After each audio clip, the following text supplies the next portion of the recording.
BARK Radio.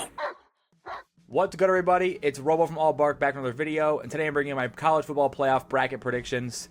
This is not necessarily what I would do, but rather what I believe the committee will do. There's a lot of controversy surrounding the playoff format and who should be in and out, but the one thing we have to remember is that 5 conference champions get auto bids into the playoff, and the buys are earned by the top 4 teams in the country regardless of winning their conference or not. So with that said, let's go ahead and dive into my projected bracket, starting at the top. Indiana is the clear and obvious #1 overall seed in the college football playoff. What an unbelievable job by Curt Cignetti this season, cementing himself as one of the best coaches in the entire country. The win over Ohio State was absolutely massive. First Big Ten title since 1945, a first-round bye for the playoffs, and the #1 ranking nationally.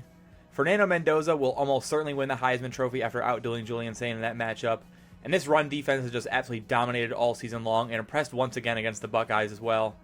We'll have to see if their path looks more similar than Oregon's #1 seed draw last year. But after that Ohio State win, I'm not sure there's anyone we can confidently say would be favored over Indiana on a neutral field. My #2 team in the country, and who I expect to land the #2 overall seed, is the Georgia Bulldogs. The win over Alabama was absolutely dominant, fully establishing themselves as not only a national title threat, but maybe a national title favorite. They've looked extremely elite in the second half of this season on both sides of the football for the most part, and they've battled through a pretty tough schedule to get here. The run game is incredible, Gunnar Stockton is super efficient and confident at the helm, and this defense can fly all over the field, and I definitely can see them hoisting the national championship trophy at the end of this season. Coming in at #3 in my projected bracket is the Ohio State Buckeyes. After the loss to Indiana, I obviously expect them to drop a spot or two. If the Georgia win wasn't as dominant, I would have considered them staying at #2, but Georgia now has the same record as Ohio State and a better win. I think there's a good argument to be made, but regardless, this football team is without question one of the 3 or 4 best in the entire country and absolutely capable of redeeming that Big Ten title loss and winning a national championship again to make it back-to-back.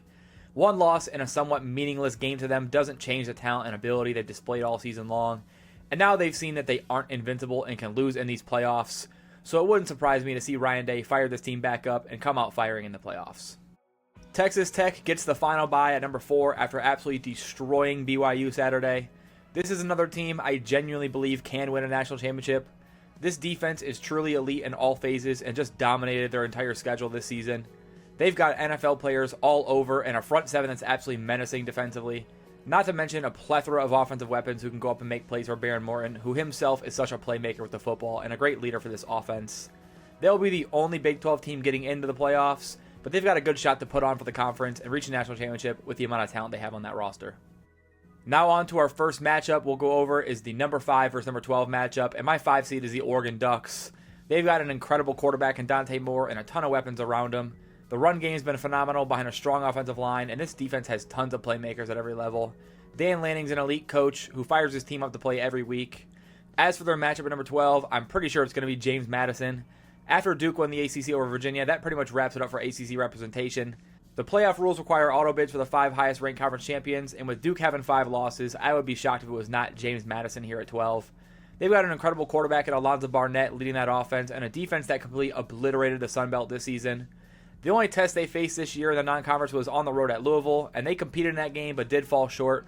We'll see if the improvements they've made over the course of the year give them a shot at Oregon. It's going to be perceived as a long shot, and rightfully so we'll have to see how it goes there. The next matchup is the 6-11 matchup. My 6 seed is Ole Miss. I think this is pretty straightforward because of where they were ranked coming into the week. Considering they've already played their potential matchup, though, I could see some shuffling going on. But as it stands, I don't think they really should. If anything, they'd swap to 7 with A&M, or maybe swap Tulane and JMU. But as I already said, their matchup's going to be at the 11th seed is Tulane, if that's what the committee decides. I don't necessarily hate the rematch here. I don't see too much of a chance that either Tulane or James Madison wins either of these games, so what's the point of reshuffling for a similar scenario? To talk about both teams, Ole Miss did lose Lane Kiffin, which may be firing this team up for a playoff run.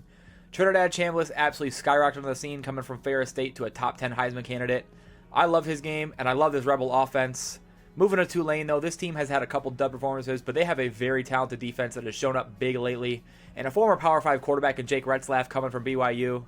Again, as we saw early in the season, they were no match for Ole Miss, but without Kiffin and a year of growth, maybe they compete at a much higher level this time. Next up is my #7 seed, Texas A&M. I think A&M is an extremely talented team, and if it weren't for the awful performance at Texas, they would have played for an SEC title and a bye in the playoffs. But unfortunately for them, that did happen, and now I'll have to see how they rebound from the loss, as they're going to get a very good 10 seed here. That 10 seed is a huge debate between Alabama, Notre Dame, and Miami. Obviously, you have the Notre Dame-Miami head-to-head argument, the Notre Dame better losses argument, and the Alabama extra conference loss argument. All are valid in their own way, but the way I think the committee handles it, I think they put Alabama down at 10 after their blowout loss to Georgia. They probably don't punish them for being forced to play an extra game against a top 3 team in the country. And as for this potential matchup, it would be a massive one.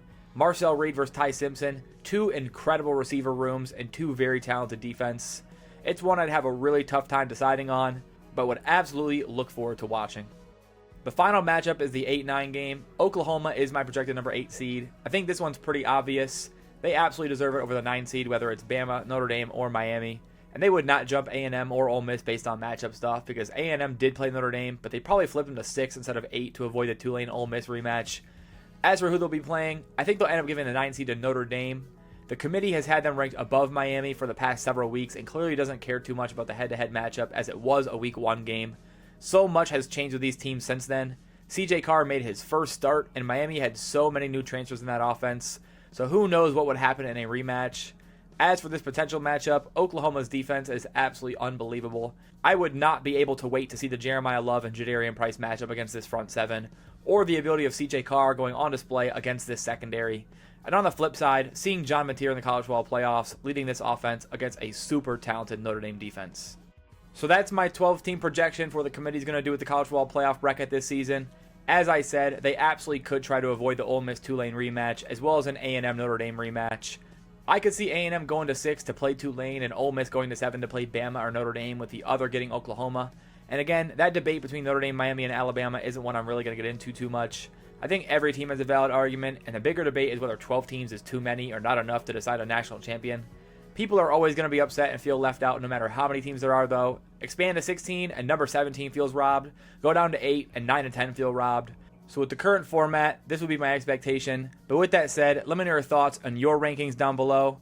As always, thanks for watching. Feel free to like and subscribe if you haven't already, and I'll see you guys in the next video. Peace. BARK Radio.